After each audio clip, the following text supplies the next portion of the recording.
I do want to make this very important commentary when it comes to spiritual oppression. The thing about spiritual oppression is that it's always going to show up in your heart. It has to. That's the nature of it. This is why God talks about in the scripture giving you a new heart, taking out your heart of stone and replacing it with a heart of flesh. The sinful nature that we operate in that creates rebellion, that gives the enemy permission to create the chaos that he does in our lives, it all is a matter of the heart. What does it say in Proverbs? Above all else, guard your heart, for out of it pours the wellspring of life. So your heart is truly what's going to tell you whether or not what you're dealing with externally is spiritual oppression. So I don't want you to get so caught up in what's happening externally. You have to do a check-in in what's happening internally inside of you. Okay. The reason this is so important is because generationally, when we are dealing with spiritual oppression that's been passed down from a previous generation, we inherited their heart. This is a whole teaching, y'all. I need to cut this short because this is a whole teaching. But what happens is that we inherit the heart of the previous generation. So when you are dealing with generational curses or patterns, etc., you are also holding on to the heart of the previous generation.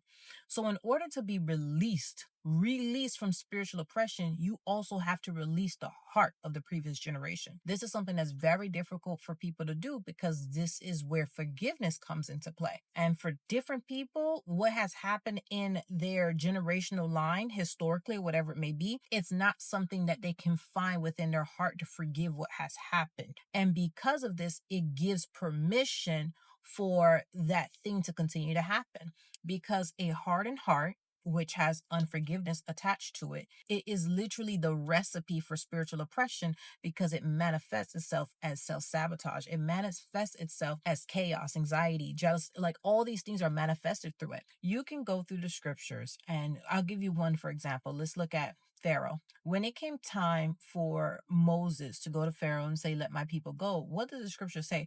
God hardened Pharaoh's heart, which means that Pharaoh had an idea or a feeling and God allowed that thing to cement it. God didn't put thoughts or beliefs there. He allowed it to be cemented, because if your thoughts and your beliefs that are in your heart, if they're cemented, then what happens now, because it's a full belief, you are now going to create actions, self-sabotaging actions based off of the false lie that you're believing in. So time and time again, you will see God talks about when he is going to do something for Israel, or if it's time for him to use their enemies in order to discipline him, he will say he hardened the heart of their enemies, meaning you guys felt some way about Israel. You probably felt some kind of way, but now I'm going to let your heart be hardened, because now there's a conviction that comes with a hardened heart.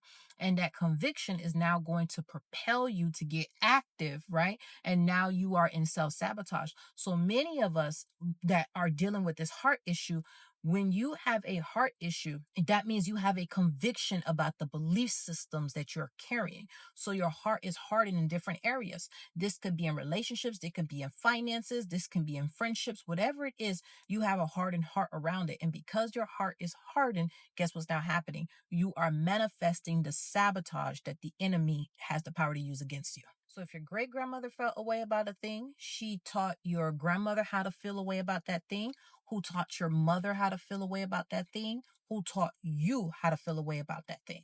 So even though you are trying to change physically the patterns, you still feel a certain kind of way.